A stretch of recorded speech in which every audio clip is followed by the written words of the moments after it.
much our thoughts go out to the people of New Zealand, to the country of New Zealand, our closest friend, our closest ally, a country that we've had so much to do with over so many years. It's a terrible time for New Zealand and a terrible time for Christchurch, and we all no doubt think and feel very deeply on their behalf. There are many New Zealanders who live in Western Australia, and no doubt those people are feeling it very deeply today as well, and that's why we've got the New Zealand Consul Chris Ellison here with us this morning. Can I secondly say what an abhorrent act of violence it was that took place on Friday, and I know we are all deeply shocked by the actions of that individual.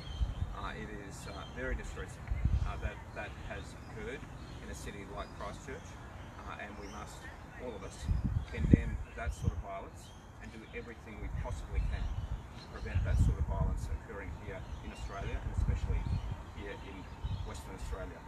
We live in a very harmonious, very successful, very lucky community, and we must always protect and preserve that, and acknowledge a large part of our success has been the fact that we work together so well, that everyone lives together so harmoniously, that we have embraced a great deal of diversity, that we've made our society work the best of anywhere in the world, and we can't allow people to divide that. We can't allow people to preach messages of hate or division or disgusting, vile, nasty, racist commentary or actions. And I think the vast and overwhelming majority of Western Australians want to keep what we have here in Western Australia safe, and not allow that sort of thinking and those sorts of actions to come into our state. The Police Commissioner will comment further, but we are doing everything we can to prevent these sorts of things from occurring in Western Australia, and certainly there's enhanced vigilance around West Australian mosques to make sure that none of this sort of activity can or will occur in Western Australia. Just in closing, can I urge every West Australian to stay safe, to think deeply of our New Zealand friends, to make sure we keep what we have here in Western Australia preserved, and that is a harmonious, successful, diverse, lucky state. Long may it continue. Oh, sorry, Chris. Yeah. Good morning.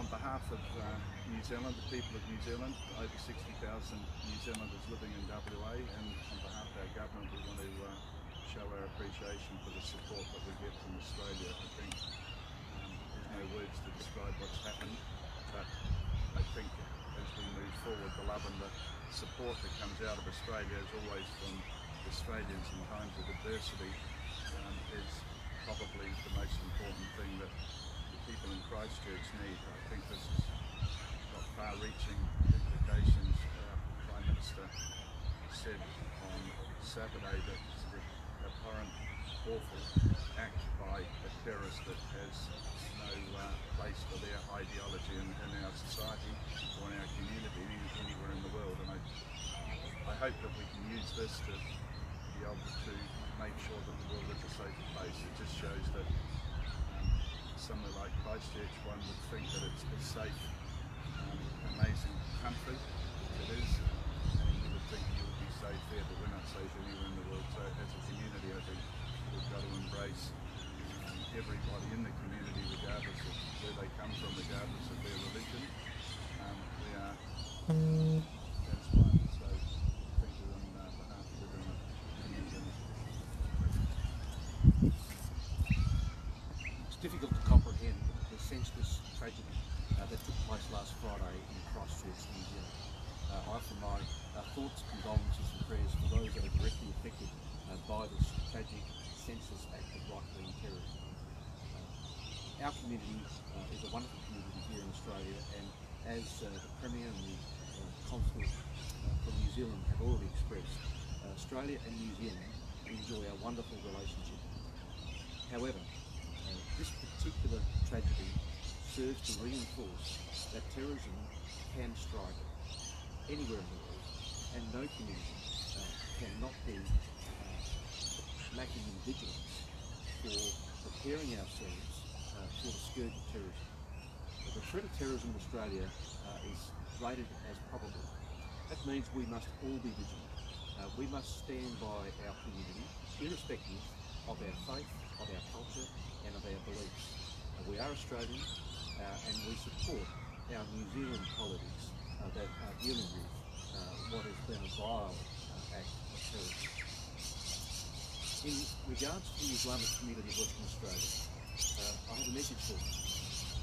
West Australians support you in getting here in Western Australia. Western Australian police support you and will walk with you through this time of sorrow. We are having additional patrols and safety measures around places of worship. This is not as a consequence of any direct threat, but more as a measure to reinforce our support, our reassurance, and the message that you should be safe and secure in going to your places of worship. Finally, in Western Australia, we will continue to walk with people of all faiths and religions. And if you have any information concerning any suspicious behaviour, we would ask that you contact the National Security Hotline on 1800 1234 00, or in the West Australian police setting, 131 444. We will walk with the Islamic community in Western Australia. We offer our condolences. Thank you.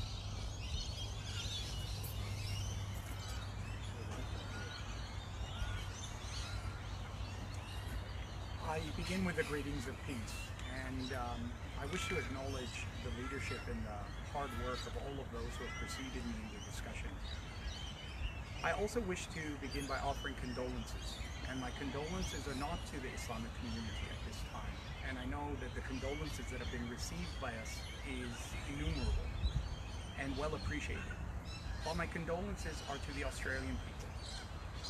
It is a time where it is a moment of pause and self-reflection. I was born and raised in Canada, and I've been here for nearly 18 years. This is the first time I believe it's a lynch point, it's a turning point in the years that I've spent here, where it is a point where the outpouring of public support, of love for everything that we care about, the values that underpin this society.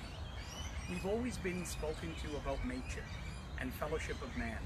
We've always been spoken about the courage of standing next to people who are weak. And this is a time where everyone that's assembled here today is not just simply a reflection of my community, but I see in the sisters who are donning their veil and those who aren't, in those who are bearded and those who are not, a reflection of Australia. And I see it in those who are godless and don't believe in God, or those who claim a faith and a practice, that I and them stand as one. And it is a moment of condolence that the innocence that we had, that everything will be okay and that aggression is imported and it's not a part and parcel of some of the things that are offhand comments and some of the vile rhetoric that at times even are spoken by elected members. That it is something that we now turn and look to the leadership, which I'm so proud to stand behind and to speak as a member of this broad committee. One of the things that I want to end with is to say that the Quran speaks of a very important maxim, and it says, "Idfa' billati hiya ahsan." Push back against hatred with that which is better, of compassion and love. فَإِذَا الَّذِي بَيْنَكَ وَبَيْنَهُ عَدَاوَةٌ كَأَنَّهُ وَلِيٌّ حَمِيمٌ. Perhaps the one who has shown aggression, when they receive your compassion, they can be turned to an avowed friend. And therefore my prayers are for the family of that individual who committed that atrocity, who lost a son in that horrendous act, as much as it is for the families who have lost the innocent martyrs that we call our own today, our own for all of us. May their souls rest in peace, and may his family find comfort in the fact that as a Muslim, and as Muslims I speak on behalf of my community, that our heart is open to them. And I don't blame them, but I blame the actions of that one individual, as I would expect in reflection when someone does an atrocity that falsely is attributed in my name and my community.